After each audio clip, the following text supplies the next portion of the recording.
আসসালামু আলাইকুম। সংবাদে আপনাদের সবাইকে স্বাগত জানাচ্ছি। আমি ফিরোজ তোহা। শুরুতেই সংবাদ শিরোনাম। বাংলাদেশের সর্বশেষ গুরুত্বপূর্ণ আপডেট সংবাদে আপনাকে স্বাগত। শুরুতেই সংবাদ শিরোনাম, পরে বিস্তারিত। প্রথমে জানাবো, সাদা পাথর ফেরত দিতে ৩ দিনের আলটিমেটাম। সিলেটের ভোলাগঞ্জে সাদা পাথর থেকে সাদা পাথর লুটপাট হওয়ার পর আগামী মঙ্গলবার ২৬ আগস্ট সন্ধ্যার মধ্যে নিজ উদ্যোগে সেগুলো ফেরত দিতে জেলা প্রশাসক আলটিমেটাম দিয়েছেন। এ সময়ের মধ্যে কেউ যদি সাদা পাথর ফেরত না দেয়, পরবর্তীতে তার কাছে পাওয়া গেলে কঠোর আইনগত ব্যবস্থা গ্রহণ করা হবে। এরপর জানাবো, ইউএনওর বাসভবনে হামলা ভাঙচুর, বিএনপি ছাত্রদল নেতা গ্রেপ্তার। কিশোরগঞ্জের ইটনা মিঠামইন উপজেলা নির্বাহী কর্মকর্তা ইউএনওর রায়হানুল ইসলামের বাসভবনে হামলা ভাঙচুরের মামলায় উপজেলা বিএনপি ছাত্রদলের আহ্বায়ক আজাদুর রহমান সুজনকে গ্রেপ্তার করেছে র্যাব। এদিকে চাঁদাবাজ সন্ত্রাসীদের বিরুদ্ধে আরেকটি যুদ্ধ করতে হবে বললেন হেলাল উদ্দিন। বাংলাদেশ জামাত ইসলামের কেন্দ্রীয় কর্মপরিষদ সদস্য, ঢাকা মহানগর দক্ষিণে নায়েবে আমির ডাক্তার হেলাল উদ্দিন বলেছেন, চাঁদাবাজ সন্ত্রাসীদের বিরুদ্ধে আরেকটি যুদ্ধ করতে হবে। ৫ই আগস্ট পরবর্তী যারা আওয়ামী লীগের শূন্যস্থান পূরণ করে আওয়ামী লীগের ভূমিকায় চাঁদাবাজি ও সন্ত্রাসী, দখলদারি, লুটপাট, মানুষ হত্যা, পাথর দিয়ে মানুষ মারা মতো জঘন্য কর্মকাণ্ড চালাচ্ছে, তাদের বিরুদ্ধে আবার যুদ্ধের জন্য প্রস্তুত বাংলাদেশের জনতারা। এদিকে ব্যস্ত সড়ক এড়িয়ে বিকল্প স্থানে সভা সমাবেশ করার আহ্বান ডিএমপির কমিশনারের। আসন্ন জাতীয় সংসদ নির্বাচনকে কেন্দ্র করে জনভোগান্তি এড়াতে রাজনৈতিক দলগুলোকে ব্যস্ত সড়ক এড়িয়ে বিকল্প স্থানে সভা সমাবেশ এর আয়োজনের আহ্বান জানিয়েছে ঢাকা মহানগর পুলিশ ডিএমপির কমিশনার শেখ মোহাম্মদ সাজ্জাদ আলী, এনডিসি। এদিকে গোপালগঞ্জে আওয়ামী লীগ নেতাদের পদত্যাগের হিড়িক। গোপালগঞ্জে একের পর এক পদত্যাগের ঘটনায় আওয়ামী লীগের স্থানীয় রাজনীতিতে চাঞ্চল্যকর পরিস্থিতি সৃষ্টি হয়েছে। সম্প্রতি মুকসুদপুর পৌর আওয়ামী লীগের ওয়ার্ড পর্যায়ে আরও ৫ জন নেতা দল থেকে পদত্যাগ করেছে। মিলে ১৮ জন নেতা পদত্যাগ করলেন।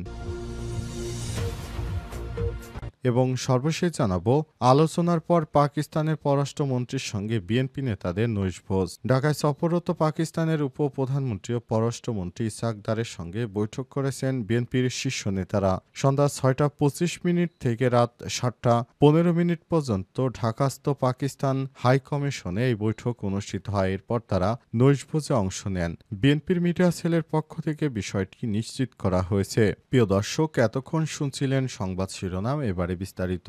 তবে তার আগে বন্ধুরা, অনুরোধ থাকবে সংবাদটিতে একটি লাইক দিন। এই চ্যানেলে আপনি নতুন হয়ে থাকলে আমাদের সংবাদটি দেখতে দেখতে চ্যানেলটি সাবস্ক্রাইব করে রাখুন। কমেন্ট করে বন্ধুরা আপনার মূল্যবান মতামত জানিয়ে দিন আপনি বিশ্বের কোন দেশ থেকে বা বাংলাদেশের কোন স্থান থেকে আমাদের সংবাদটি দেখছেন এবং শুনছেন। আর বন্ধুরা, এই সংবাদটি আপনার সোশ্যাল মিডিয়া ফেসবুকে শেয়ার করে বন্ধুদেরও দেখার সুযোগ করে দিন। এবারে বিস্তারিত।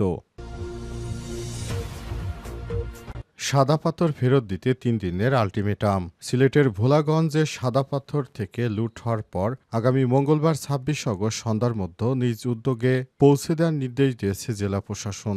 আজ এ সময় পর থেকে আরও কারো কাছ থেকে সাদা পাথর পাওয়া গেলে তার বিরুদ্ধে কঠোর ব্যবস্থা নেওয়া হবে বলে জানিয়েছে জেলা প্রশাসক মোহাম্মদ সারোয়ার আলম। সারোয়ার আলম জানান, এখনও কোম্পানিগঞ্জ ও সিলেট সদর উপজেলায় কিছু পাথর অনেকেই লুকিয়ে রেখেছে। সব পাথর উদ্ধারে আজ এবং ২ উপজেলায় স্থানীয় জনপ্রতিনিধি এবং ব্যবসায়ীদের সঙ্গে সভা করা হয়েছে।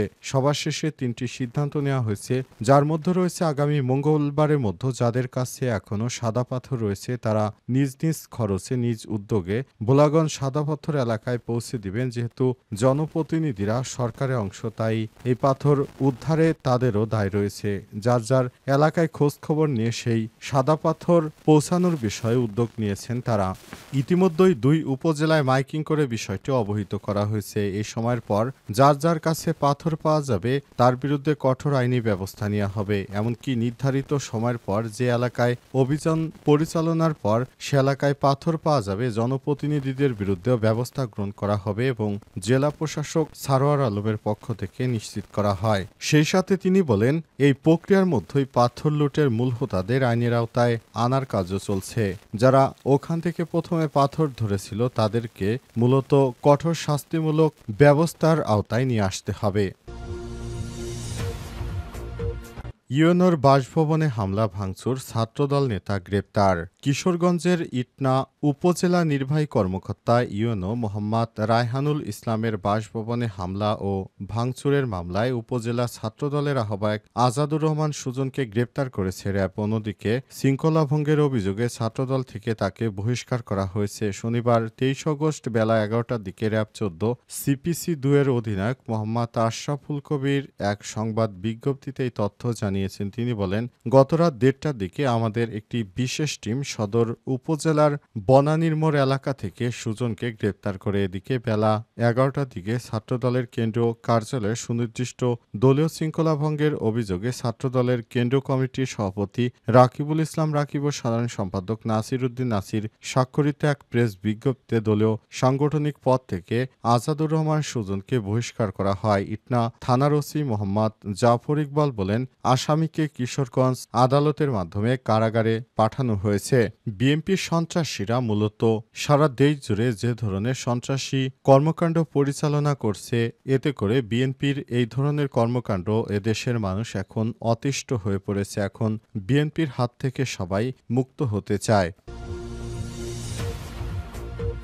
চাঁদাবাজ সন্ত্রাসীদের বিরুদ্ধে আরেকটি যুদ্ধ করতে হবে বলছে জামাত ইসলামের হেলাল উদ্দিন। আগামীতে বাংলাদেশে যারা চাঁদাবাজ রয়েছে এবং সন্ত্রাসী রয়েছে তাদের বিরুদ্ধে আমাদের আরও একটি যুদ্ধ করতে হবে। এই যুদ্ধ করতে হবে যারা দেশজুড়ে এখন মানুষ হত্যা করছে, প্রতিনিয়ত চাঁদাবাজি করছে, সব সন্ত্রাসীদের বিরুদ্ধে আজ প্রকাশ্যে জামাত ইসলামের নেতারাই ঘোষণা দিয়েছেন, আগামীর বাংলাদেশ হবে এমন বাংলাদেশ যেই বাংলাদেশে আর কোনো লুটপাট থাকবে না।